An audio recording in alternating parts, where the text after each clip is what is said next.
પોતાનો જે આત્મા આવો જ્ઞાન દર્શન સ્વરૂપ શુદ્ધ એવો સત્તાએ રહેલો છે,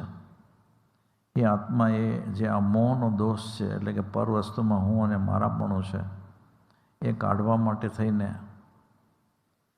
દ્રષ્ટા ભાવ કેળવવો પડશે. કે જે કંઈ પણ શરીરની ક્રિયા થતી હોય અને અન્ય ક્રિયાઓ એ જોતો હોય, એનો એ ખાલી જોનાર જ. આ મેં કર્યું, આ મારા વડે થયું, મારા સિવાય બીજો કોઈ કરી ન શકે,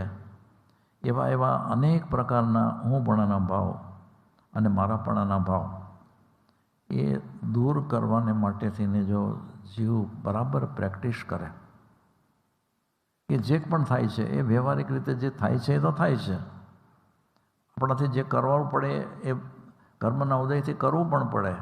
પણ એમાં જે હું અને મારાપણાનું છે ને, એ હું અને મારાપણું દૂર કરવા માટે થઈને દ્રષ્ટા બનવું પડશે. સાચો દ્રષ્ટા ભાવ જેને કહીએ એ તો ચોથે ગુણસ્થાનકે આવે, પણ અત્યારના એવા દ્રઢ સંકલ્પથી આ દ્રષ્ટા ભાવ કેળવવાનો છે.